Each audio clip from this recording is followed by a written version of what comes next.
At the Christmas dinner, my son-in-law said I would be the maid for the night. They left me eating standing by the sink while everyone laughed. The next day, I canceled the loan I had made for his business. I'm glad to have you here. Follow my story until the end and comment the city you're watching from, so I can see how far my story has reached. I never thought my own daughter would let someone treat me this way. The aroma of roasted turkey and cinnamon filled the air as I pulled into Amy's driveway.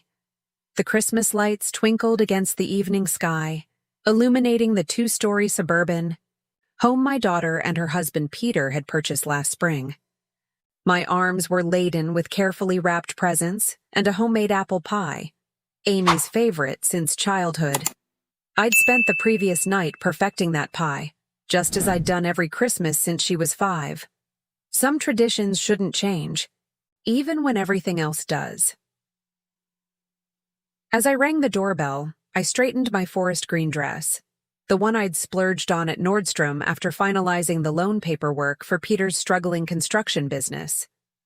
$300,000 from my retirement fund. It's just until we secure the government contract, he had assured me. You're saving 20 jobs, Amber. The door swung open, revealing Peter in an expensive-looking suit, champagne flute in hand. His eyes, slightly glazed, swept over me and my offerings without warmth. Finally, he said, checking his Rolex. The help has arrived. I forced a smile, assuming it was just another of his poor attempts at humor. Merry Christmas, Peter. As I stepped inside, the conversation from the dining room momentarily halted. Amy's laugh, that familiar sound that used to warm my heart, rang out above the others. Mom! She appeared, looking stunning in a red cocktail dress I'd never seen before. She air-kissed my cheek, careful not to smudge her makeup. You're late. I glanced at my watch. It's 6:55. You said 7. Everyone else managed to be here by 6:30, Peter interrupted. Then, turning to face their guests, 4 couples I didn't recognize, he raised his voice. Everyone, this is Amy's mother, Amber. She's graciously offered to help with serving tonight. My smile froze as he reached behind the door and pulled out a white apron. Not the cute holiday one with reindeer that hung in their kitchen, but a plain utilitarian one that looked like it belonged in a restaurant's back room. Peter, I don't understand. Oh, Mom, don't be such a spoil sport, Amy said, the slight slur in her voice revealing she'd had more than 1 glass of champagne. It's just a little Christmas fun. We told everyone we hired help, but then I said, why hire someone when my mom loves taking care of everyone? The guests laughed, some looking uncomfortable, others amused at my expense. Peter handed me the apron. The kitchen's that way. Turkey needs to be carved. Potatoes need mashing. Chop, chop. I looked at Amy, waiting for her to say something, anything, to defend me. She just gave me an impatient smile and a slight eye roll toward her guests as if to say, see what I have to deal with? I brought presents, I said weakly, still clutching the bags and pie. Just put them with the others, Amy said, already, turning back to her guests. And hurry with that turkey. Everyone's starving. The next 2 hours passed in a blur of humiliation. I carved the turkey that Peter had merely warmed up after ordering it pre-cooked from an expensive caterer. I mashed potatoes that came from a gourmet grocery store container. I served wine to guests who barely acknowledged my existence. Don't forget, everyone likes their gravy on the side, Amy instructed loudly as I prepared the plates, as if I hadn't been cooking Christmas dinner since before she was born. When I finally finished serving everyone, Peter glanced up. Oh, Amber, you can fix yourself a plate too. Just eat in the kitchen so you can keep an eye on things. I stood beside the sink, eating turkey that had gone cold, listening to the laughter from the dining room. Through the doorway, I could see them all raising their glasses in a toast. To family, Peter said, his arm around Amy's shoulder. Those who matter, anyway. More laughter, more champagne. I set my half-eaten plate down, no longer hungry. Need some water with that? I turned to find an older gentleman, one of the guests, extending a glass toward me. His kind eyes showed something the others lacked. Basic human decency. Thank you, I said, taking the water. I'm Amber. I know, he replied.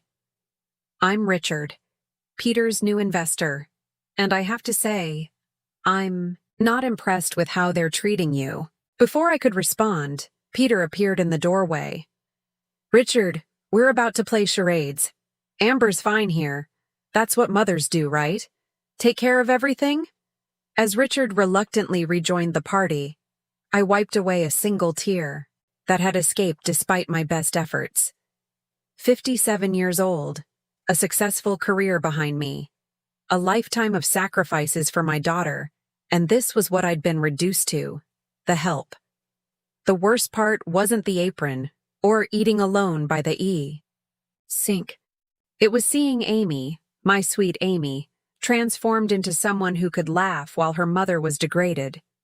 As I loaded the dishwasher with expensive china, my hands trembling with exhaustion and something else, rage, maybe, or determination, I made a decision.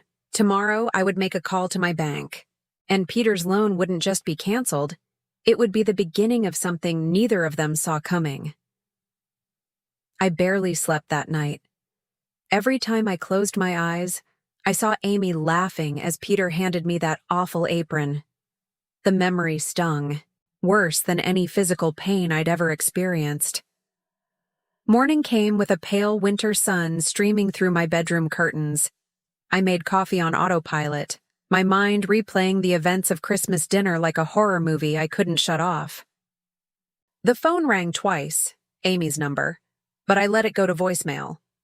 I wasn't ready to hear whatever excuse she might offer. Instead, I called my bank.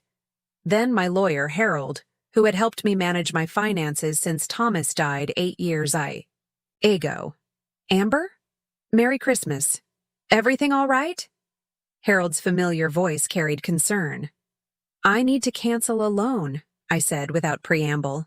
The one to Peter's company. The construction loan? But you just finalized that 2 weeks ago. 300,000 is. I know exactly how much it is, I interrupted, surprising myself with my firmness. Can it be done? Harold was silent for a moment. There's a 48-hour rescission clause in most of my contracts. Let me check. Yes, you're still within the window.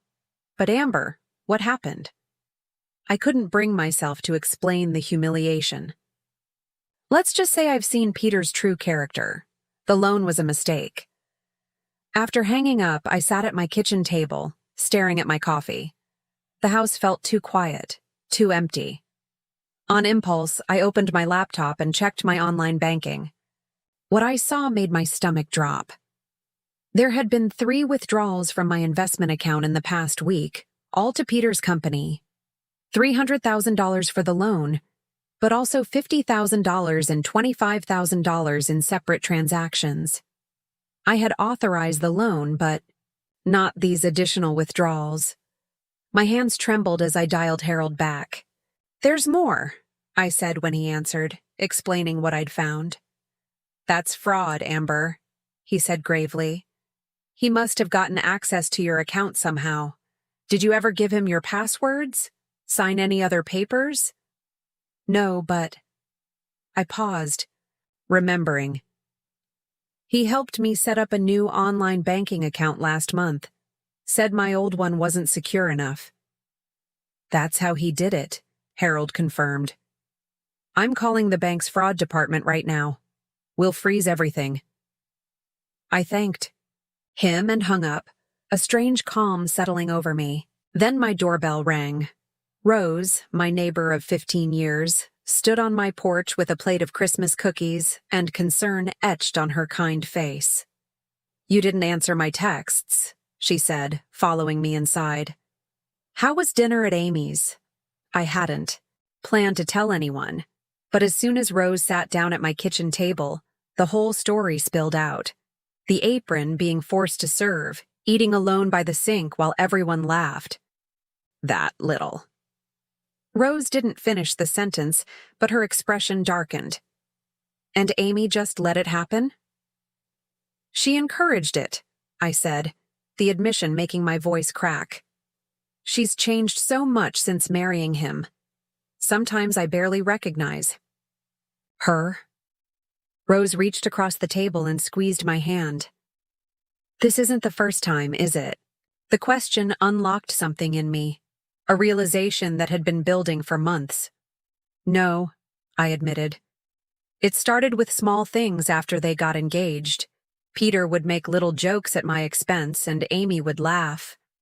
Then he began questioning my financial decisions, offering to help manage my money since Thomas died. I remembered how Peter had gradually inserted himself into my financial affairs, first with concerns about my investment choices, then suggestions about my retirement accounts, always claiming he was looking out for family. Did you know, I continued, that they remodeled their kitchen last month? New Viking range, custom cabinets, marble countertops. Peter told me business was so bad he might have to lay off workers. If I didn't help? Rose's eyes widened. So the loan was never for his business, I finished. At least, not entirely. I checked their social media this morning. Amy posted pictures of their new boat 2 days ago. Early Christmas present from my amazing husband, she wrote. A boat, Rose echoed in disbelief. A 30-foot cabin cruiser. My voice was hollow. Apparently, they're planning a New Year's cruise down the coast, Rose shook her head. With your money? Yes. Money I saved for 25 years. Money that was supposed to last through my retirement. I took a deep breath. Money that was meant to be Amy's inheritance someday. What are you going to do now? Rose asked. Before I could answer, my phone buzzed with a text. It was from Harold. Access revoked. Unauthorized transfers flagged for investigation. Call me. I showed the message to Rose, and for the first time since last night, I felt a flicker of strength return. I'm taking back control, I said. Starting with my money, but not ending there. Rose nodded approvingly. It's about time. As if on cue, my phone rang. Amy's name flashed on the screen. This time, I answered. Mom? Her voice sounded panicked. What's happening? Peter just got calls from the bank. I canceled the loan, I said, my voice steadier than I expected, and reported the unauthorized withdrawals. What? You can't do that! Peter's business depends on that money.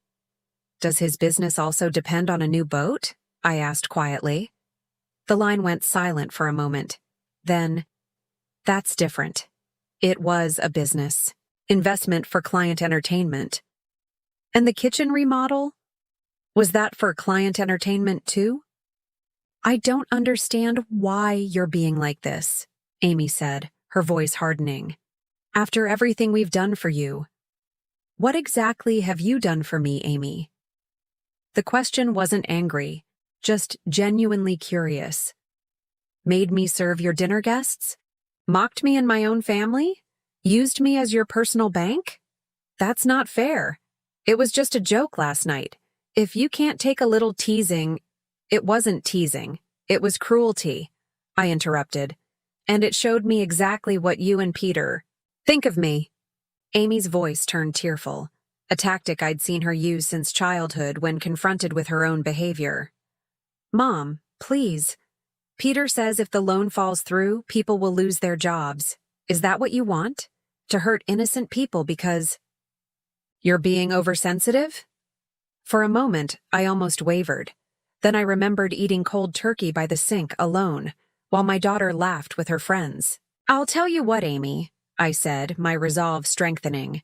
Have Peter show me the payroll records for these employees he's so concerned about. Have him show me the business accounts. If the money is truly for the business, we can discuss it. That's private company information. He doesn't have to prove anything to you. Then I don't have to give him anything, I replied simply. The loan is canceled. Goodbye, Amy.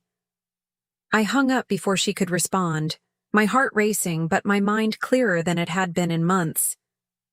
Well done, Rose said softly. My phone immediately began ringing again. This time it was Peter. I switched it off and set it aside. They'll come here next, I told Rose. When they realize I'm serious. Rose smiled grimly. Then we better get ready for them, shouldn't we? They arrived precisely as Rose predicted. Not even an hour had passed before I heard the screech of tires in my driveway. Rose and I exchanged glances over our coffee cups. Want me to stay? She asked. I shook my head. I need to handle this myself.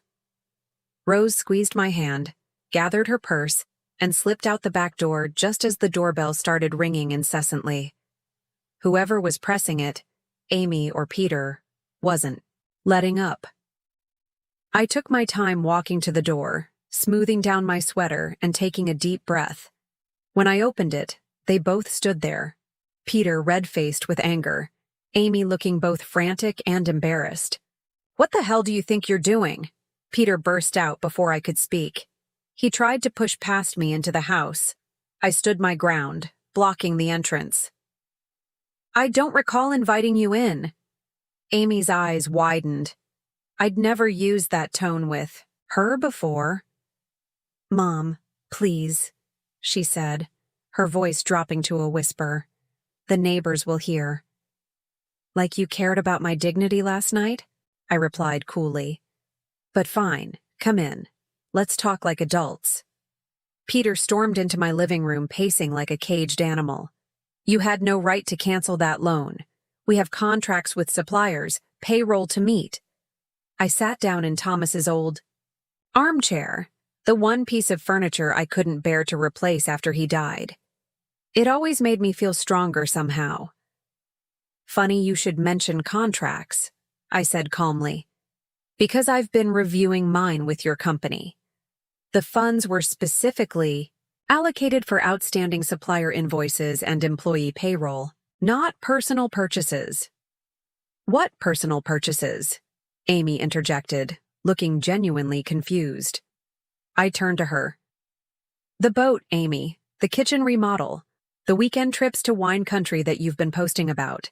Peter waved his hand dismissively. Business expenses, client entertainment. Really? I raised an eyebrow. Then you won't mind showing me the business records that classify them as such. I'm sure the IRS would be interested in that classification too. Peter's face flushed a deeper shade of red. You think you're so smart. You're just a bitter old woman who can't stand to see her daughter happy. Amy gasped. Peter! I didn't flinch. Is that really what you think, Amy? That I'm bitter? That I don't want your happiness? Amy shifted uncomfortably. No, but, Mom, you don't understand how stressful things have been.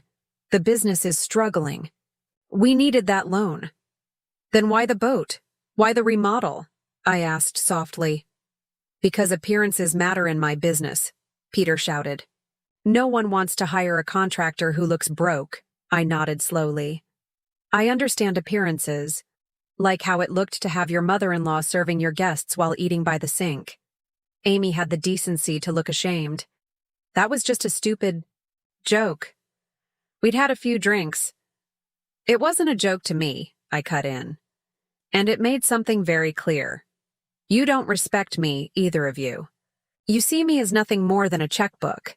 Peter snorted. Don't be so dramatic. I'm being practical, I countered. I've decided that if you only value me for my money, then I'll simply remove that value from our relationship. Amy's eyes widened in alarm. What does that mean? It means the loan is canceled. The unauthorized withdrawals are being investigated by the bank's fraud department. And going forward, there will be no more financial support from me. You can't do this. Peter's voice rose dangerously. Do you know what I could do to you? I felt a chill at his words, but kept my face neutral. Are you threatening me in my own home, Peter? Amy stepped between us. No one's threatening anyone. Mom, please, we can work this out. I know last night got out of hand, but cutting us off financially is an overreaction. Is it? I looked directly into her eyes. Tell me honestly, Amy. If I had no money, if I was struggling to pay my own bills, would you and Peter still make time for me? Would I be welcome at your table as family, not as the help? Amy opened her mouth, then closed it again.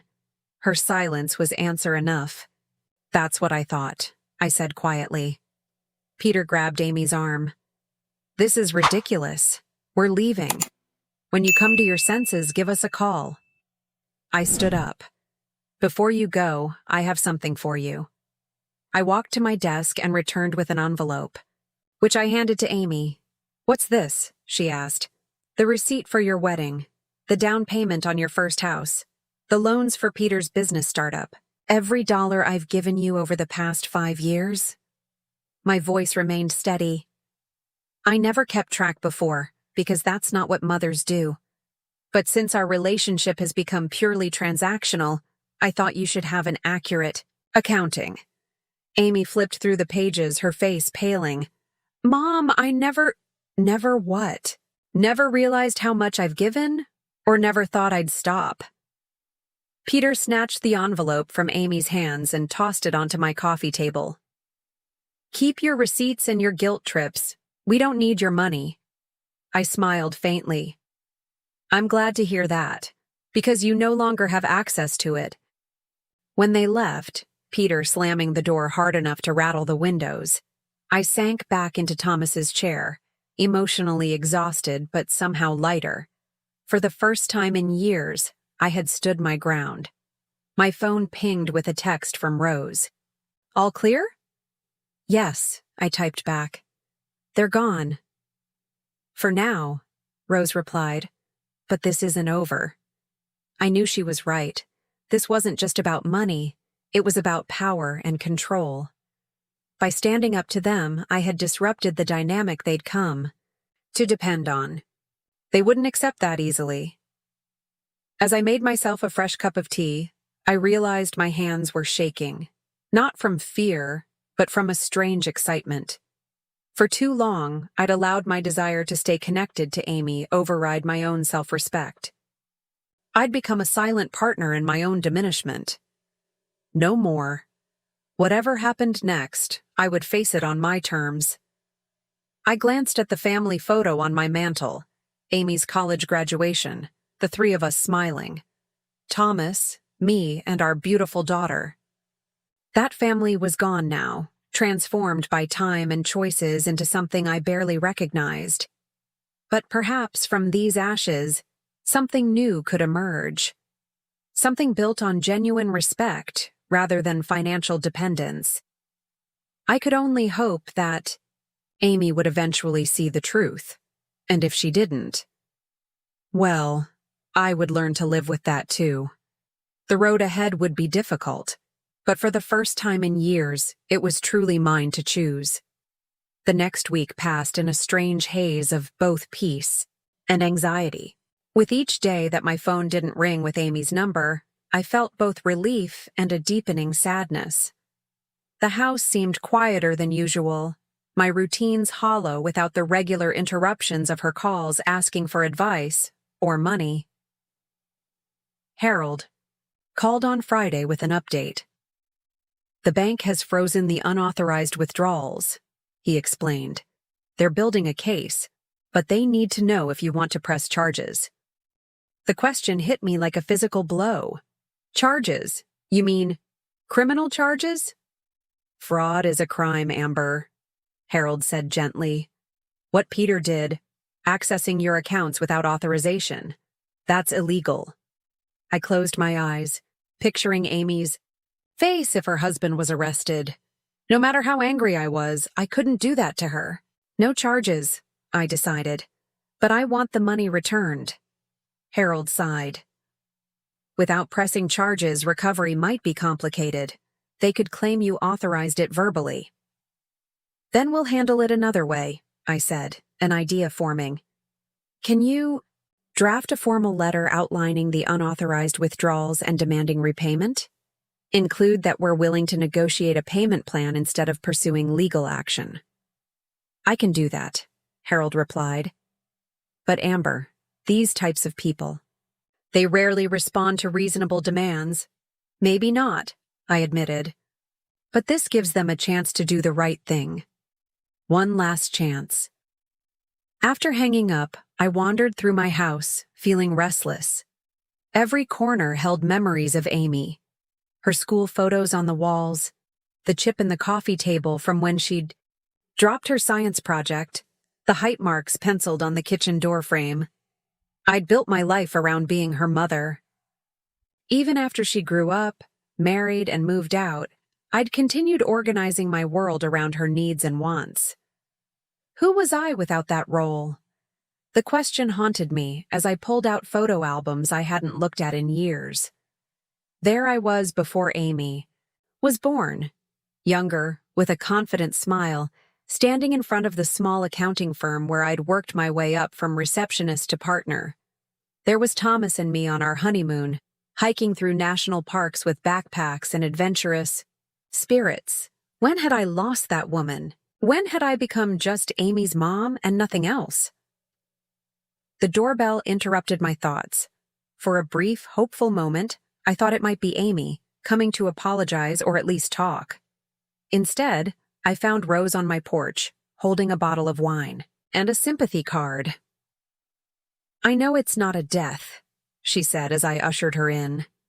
"But it is a loss, and losses should be acknowledged." The simple recognition of my pain brought tears to my eyes. We settled in the living room, where Rose poured wine into mismatched mugs. I couldn't bring myself to use the crystal glasses Amy had given me last Christmas. "Have you heard from her?" Rose asked. I shook my head. "Not a word. Harold's sending a letter about the unauthorized withdrawals, but I'm not pressing charges." Rose's eyebrows shot up. "Why not? What Peter did was theft." "Because criminal charges would destroy any chance of reconciliation with Amy," I explained. "I'm angry, not vengeful." Rose swirled her wine thoughtfully. "And if they ignore the letter? If they keep the money? Then I'll have to accept that loss too." I sighed. "But I'm hoping it won't come to that." "And what about you?" Rose asked. "What are you going to do now?" The question seemed huge, overwhelming. What was I going to do? I was 57, financially secure if I was careful, but suddenly, without the purpose that had driven me for decades. "I don't know," I admitted. "I've spent so long being defined by my relationship with Amy that I'm not sure who I am without it." Rose refilled our mugs. "Then maybe it's time to find out." Later that night, after Rose left, I found myself sitting at my rarely used desk, pulling out a notepad. At the top, I wrote, "Who is Amber without Amy?" The blank page stared back at me accusingly. I tried to remember my dreams before motherhood consumed them. What had that young woman in the hiking photos wanted for herself? Travel, adventure, connection, learning. I began to write, hesitantly at first, then with growing conviction. Places I wanted to see, skills I wanted to learn, people I wanted to reconnect with, books gathering dust on my shelves that deserved to be read. By midnight, I had filled 3 pages. None of the items were revolutionary. I wasn't planning to climb Everest or sail solo around the world, but they were mine. Desires untethered from my role as a mother, unrelated to Amy's needs or approval. The next morning, I woke with a clarity I hadn't felt in years. Over coffee, I made 2 phone calls that would reshape my life. The first was to the community college where I'd once taken night classes. "Yes, I'd like to register for the spring photography course," I told the administrator. "And do you still offer that watercolor workshop?" The second call was to a travel agent. "I'm interested in that seniors group tour to the national parks this summer," I said. Yes, just for one. By the time I hung up, I felt a fluttering excitement in my chest. I looked around my living room, seeing it with fresh eyes. The furniture was arranged exactly as it had been when Thomas was alive. The walls covered with photos of Amy's milestones, the shelves filled with knickknacks I'd accumulated but never particularly loved. It was a room designed for the past, not the future. I spent the rest of the day rearranging furniture, taking down some photos, and making a donation pile of items that no longer brought me joy. With each change, I felt lighter, more myself. Around 3 o'clock, my doorbell rang again. This time, it was a courier with an envelope from Harold's office. Inside was a copy of the letter he'd sent to Peter and Amy, formally demanding repayment of the unauthorized withdrawals. It was respectful but firm, leaving no doubt about the seriousness of the situation. I read it twice, then slipped it into my desk drawer. The ball was in their court now. They could choose to make amends, or they could choose to sever the relationship completely. Either way, I would be okay. Not because I didn't care. I would always care, always love Amy, but because I was reclaiming the parts of myself that existed independently of her, the parts I'd neglected for too long. That evening, as I sat on my newly repositioned couch with a book I'd been meaning to read for years, my phone pinged with a text message. Amy, we need to talk. Can I come by tomorrow? Simple, direct, without apology or accusation. I considered my response carefully, typing and retyping several versions before settling on one just as simple. Me. Yes. 10 a.m. Come alone. Her reply came immediately. I will. I set the phone aside, my heart beating a little, faster. Tomorrow would determine whether there was a path forward for us or if the breach was permanent. I wasn't naive enough to expect a magical reconciliation, but perhaps there was still hope for understanding. Whatever happened, I would face it as the woman I was rediscovering. Not just Amy's mother, but Amber in her own right. A woman with her own dreams, boundaries, and dignity. That night, I slept more peacefully than I had in weeks. At precisely 10 a.m., the doorbell rang. I'd been up since dawn, alternating between nervous cleaning and rehearsing what I might say to Amy. Now, taking a deep breath, I opened the door. My daughter stood on the porch looking nothing like the polished, confident woman who had laughed at the Christmas dinner. Her hair was pulled back in a messy ponytail, her face bare of makeup, and dark circles shadowed her eyes. She wore jeans and an old college sweatshirt, clothes I hadn't seen her in since before she met Peter. Hi, Mom, she said quietly. I stepped aside to let her in. Hello, Amy. We moved to the living room, where she immediately noticed the changes. The rearranged furniture, the missing photos, the empty spaces where Thomas's collections once cluttered the shelves. You've been redecorating, she said, surprise evident in her voice. Just making some changes that were overdue, I replied, gesturing for her to sit. Would you like some coffee? She nodded, and I was grateful for the brief reprieve as I went to the kitchen. When I returned with 2 mugs, Amy was studying the small stack of travel brochures on the coffee table. National parks? She asked as I handed her the coffee. Since when are you interested in camping? Since always, I said simply. Your father and I used to hike and camp before you were born. I'm thinking of revisiting some of those places this summer. Amy looked genuinely confused. Alone? With a tour group, I clarified. For seniors. I couldn't help but smile at the term. I'd never thought of myself as a senior before. Amy set down her mug. Mom, about Christmas. I sat across from her, keeping my expression neutral. Yes? It got out of hand. We were drinking, and Peter thought it would be funny, and then everyone was laughing. She trailed off, perhaps realizing how weak the explanation sounded. And you joined in, I finished for her. She looked down at her hands. Yes, I'm sorry. The apology hung in the air between us. Simple words, seemingly sincere, but somehow incomplete. Why? I asked finally. Why did you think humiliating me would be funny? Amy flinched. I didn't think of it as humiliation. I just what? She struggled to find the words. Peter said it would be a good joke, and I wanted his friends to, like me. They're all so successful and sophisticated, and I'm always worried they think he married beneath him. The admission surprised me. So you elevated yourself by pushing me down? Amy's eyes filled with tears.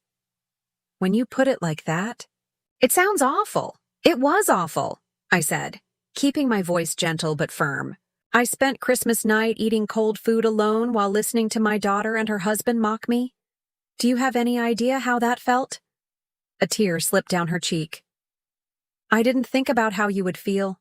I got caught up in being part of Peter's world. I nodded slowly. I understand that pull, wanting to belong. But Amy, at what cost? You've changed so much since you married him. I've grown up, she protested weakly. You've become someone who treats people according to their usefulness. I countered. That's not growth. Amy wiped her tears with the back of her hand. I received the letter from your lawyer about the money. Yes, I acknowledged. There were unauthorized withdrawals from my account. Peter says you gave him permission to manage your investments, she said, though her tone lacked conviction. I did not, I replied firmly. And I think you know that. She didn't deny it. Instead, she stared down at her coffee. He's furious. He says you're trying to ruin us by asking for my own money back. The timing, she said. His business is struggling. The loan was supposed to help until a big payment comes through next month. I sighed. Amy, I've seen your social media posts. The boat, the kitchen, the weekend trips. That doesn't look like a struggling business to me. She had the grace to look ashamed. The boat was used. The kitchen was. Peter says we need to project success to be successful. And my loan? Was that going to the business or to projecting success? Amy didn't answer immediately. When she finally spoke, her voice was barely above a whisper. Some of both, I think. The admission cost her. I could see it in the slump of her shoulders, the trembling of her hands around the coffee mug. For the first time, I wondered if Peter's financial control extended to Amy as well. Does Peter let you see the business accounts? I asked carefully. Her eyes darted up to mine, then away. Not really. He says I wouldn't understand them. He gives me a household budget and... She trailed off, perhaps realizing how it sounded. And you need to ask for anything beyond that, I finished for her. Amy nodded miserably. He says it's better if one person manages the money. That separate accounts cause divorce. I kept my expression neutral, though inside I was seething. The controlling dynamic was clearer now. Peter isolating Amy, making her dependent, turning her against her support. Systems. Amy, I said gently. That's not a partnership. That's control. It's just how we do things, she insisted, but without much conviction. And how is that working for you? I asked. Are you happy? The question seemed to catch her off guard. I don't know. Sometimes. When things are good, they're really good. But lately... Lately what? She shook her head. It doesn't matter. What matters is fixing this situation with the money. Peter wants me to convince you to drop the whole thing. He says family should stick together. Interesting, I observed. He thinks family should stick together when he needs money, but not when it comes to treating family with respect. Amy flinched again. Mom, please. He's really worried. He keeps checking his phone, waiting for calls. He hardly sleeps. I studied my daughter's face, the worry lines, the exhaustion, the fear. This wasn't just about the money. Something else was wrong. Amy, I said slowly, is Peter in some kind of trouble? The way her eyes widened told me everything. No, I mean, just the usual business stress. But her hands were shaking as she set down her coffee. Are you in danger? I asked directly. Does he hurt you? No, she exclaimed, and this denial seemed genuine. He's never laid a hand on me. It's just, there might be some people he owes money to. People who aren't as patient as you. My blood ran cold. What kind of people? Amy stood abruptly. I shouldn't have said anything. I need to go. I rose as well, reaching for her hand. Amy, wait. Whatever's happening, we can figure it out. But I need the truth. She hesitated at the door, torn between loyalty to her husband and what looked like genuine fear. I don't know everything, she said finally. But I think some of the business investments weren't completely legitimate. And now people want their returns. My mind raced. What had Peter gotten himself, and by extension my daughter, involved in? Stay here, I offered impulsively. You don't have to go back until we figure this out. Amy shook her head. I can't. He'll know I talked to you. He's expecting me to come back with good news about the money. And if you don't? Her silence was, answer enough. Give me a day, I said. Don't tell him anything yet. Let me make some calls, see what I can find out about his business dealings. Amy hesitated, then nodded. Okay, one day, but Mom, be careful what you ask. Some of these people. She didn't finish the sentence, but I understood. Whatever Peter was involved in, it wasn't just shady. It might be dangerous. After she left, I sat in my newly arranged living room, my mind whirling with possibilities and fears. This was no longer just about standing up for my dignity or reclaiming my money. My daughter might be in real trouble. I picked up the phone and dialed Harold's number. I need you to look into something right away, I said when he answered. Peter's business dealings. I think there might be more going on than we realized. What kind of more? Harold asked, concern evident in his voice. I'm not sure, I admitted. But Amy is scared, and that scares me. I'll see what I can find out. Harold promised. In the meantime, be careful, Amber. If your son-in-law is involved in something illegal, you don't want to get caught in the middle. But I was already in the middle. Amy was my daughter, and whatever trouble she was in, whatever mistakes she had made, I couldn't turn my back on her. The question was, could I save her without losing myself in the process? By evening, Harold had called back with disturbing news. Peter's construction company had taken deposits for projects that were never started, borrowed against properties he didn't own, and failed to pay subcontractors for months. Several lawsuits were pending, and there were rumors of connections to a local loan shark known for aggressive collection methods. It's a house of cards, Harold concluded, and it's about to collapse. What about Amy? I asked, my stomach tight with fear. Is she legally implicated? Not from what I can tell, Harold replied. Her name isn't on the business documents, but if she's signed anything recently. I thought of Amy's frightened eyes, her trembling hands. What should I do? Legally. Stay out of it, Harold advised. This could get messy. But as a mother... He paused. That's a different question. After hanging up, I sat in the growing darkness, weighing my options. I could walk away, protect myself, let Amy face the consequences of her choices and her husband's crimes. Part of me, the part still raw from Christmas night, whispered that it would be justified, but another voice, stronger, clearer, reminded me that love isn't transactional. It doesn't keep score or demand repayment. At 9:30 p.m., my phone rang. Amy's name flashed on the screen. "Mom?" Her voice was a terrified whisper. "Can you come get me? Please?" I was in my car before she finished explaining.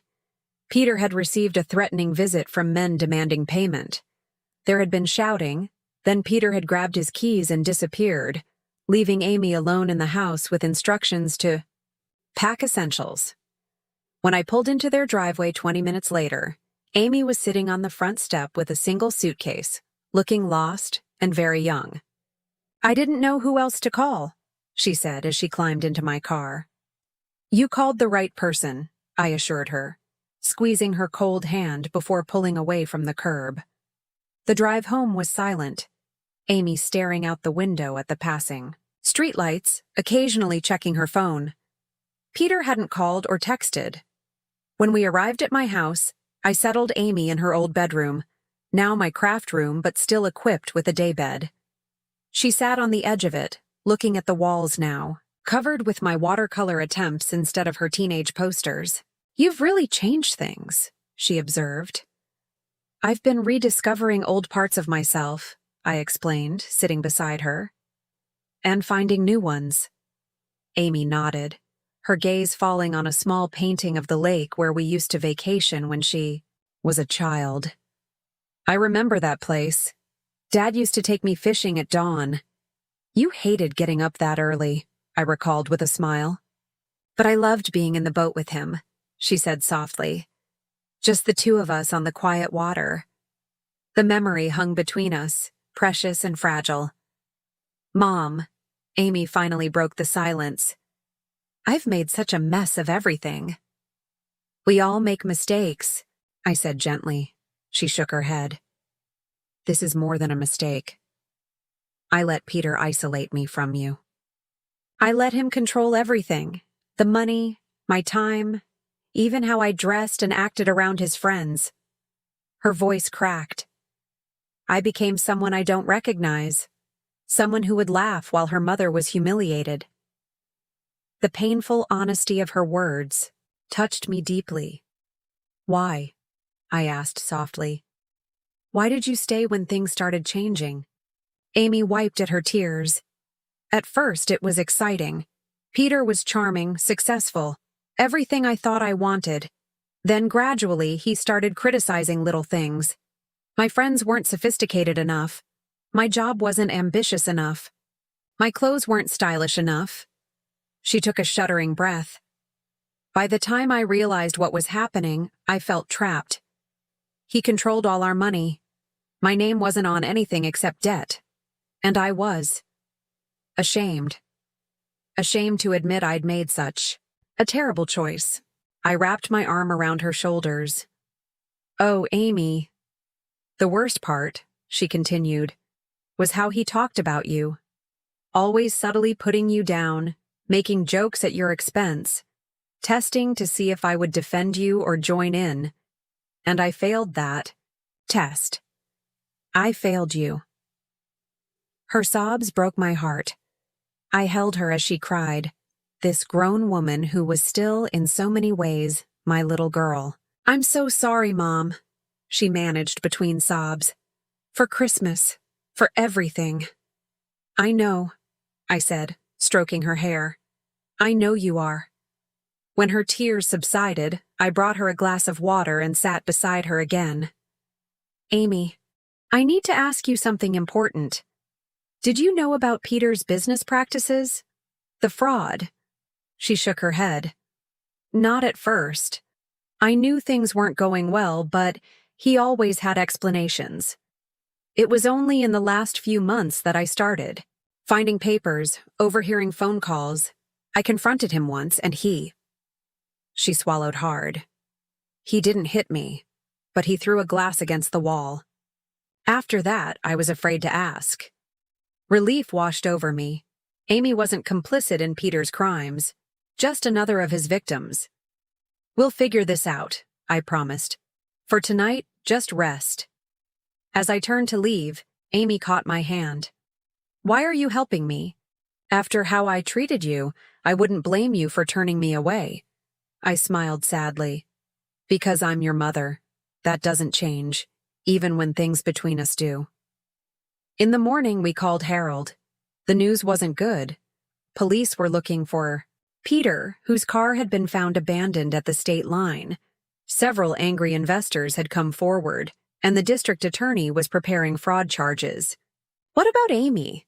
I asked while she was in the shower. "She should cooperate fully," Harold advised. "Make it clear she wasn't involved in the business. She might lose assets tied to Peter, but she shouldn't face charges unless there's evidence she participated in the fraud." When Amy emerged, I relayed the advice. She nodded, resigned but resolute. "I'll talk to the police. Tell them everything I know." She looked around my newly arranged living room. "I have to start over anyway." The next few months were difficult. Amy was questioned repeatedly by investigators but eventually cleared of wrongdoing. Peter remained missing, though federal authorities had traced him to Mexico. The beautiful house was foreclosed upon, the boat repossessed, and Amy's credit destroyed by the debt Peter had accumulated in both their names. She moved into my spare room while sorting out her life. Initially, I worried about boundaries. Would we fall back into old patterns? Would she expect me to solve her problems? Would I enable her to avoid responsibility? But something fundamental had changed between us. Christmas night had broken us, but from that breaking came an opportunity to rebuild on a healthier foundation. Amy found a job at a local real estate office, modest but steady. She insisted on paying rent, though I put the money into a savings account for her without telling her. In the evenings, she sometimes joined me for my painting class or helped me plan my summer parks tour. We talked, really talked, about things we'd avoided for years.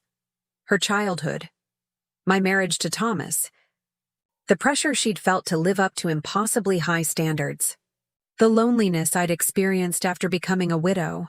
Slowly, cautiously, we built a new relationship based on mutual respect rather than obligation or financial dependence. One evening in late spring, as we sat on the porch watching the sunset, Amy turned to me. "I've been approved for an apartment," she said. "It's small, but the complex has good security and it's close to work." I felt a mixture of emotions, pride in her independence, sadness at the coming separation, relief that we'd navigated this difficult time without permanent damage. "That's wonderful," I said sincerely. "When will you move?" "Next weekend," she replied. But I was thinking, would you like to have dinner together on Sundays? Not every week if you're busy, but maybe regularly? The simple invitation meant more than she could know. Not a demand, not an expectation, but a genuine desire. For my company? "I'd like that very much," I said, smiling. As summer approached, I prepared for my national parks tour. 2 weeks exploring places I'd dreamed of revisiting for decades. Amy helped me shop for hiking boots and a good camera. The night before my departure, she surprised me with a small farewell dinner, just the two of us, nothing elaborate. She cooked her father's favorite pasta dish from the recipe I'd taught her years ago. After dinner, she handed me a small wrapped package. Inside was a leather-bound journal with my name embossed on the cover. "For your trip," she explained. "I thought you might want to record your adventures." I ran my fingers over the supple leather, the thoughtfulness of the gift touching me deeply. "There's something else," Amy said, her voice growing serious. She reached into her pocket and pulled out a check. "This is the first payment, for the money Peter took." I stared at the check, a modest amount, but clearly significant given her current salary. "Amy, you don't need to." "Yes, I do," she interrupted gently. "It might take years, but I'm going to pay back every cent. Not because you're demanding it, but because it's right." I looked at my daughter. This strong, resilient woman who had lost everything but was finding her way back with dignity and integrity. "I'm so proud of you," I said, meaning it with all my heart. Amy's eyes filled with tears. "I'm trying to be someone you can be proud of. Someone I can be proud of." As we cleared the dishes together, I realized that the painful Christmas night had ultimately given us both an unexpected gift: the chance to break destructive patterns and rebuild a relationship based on genuine love and respect rather than obligation or financial entanglement. I would never again be the woman eating cold turkey by the sink, silently accepting disrespect in exchange for connection, and Amy would never again be the woman who valued appearances over authenticity. We had both served our time in roles that diminished us. Now, we were finding our way to something better, something real, and that was worth more than any inheritance I could ever leave her.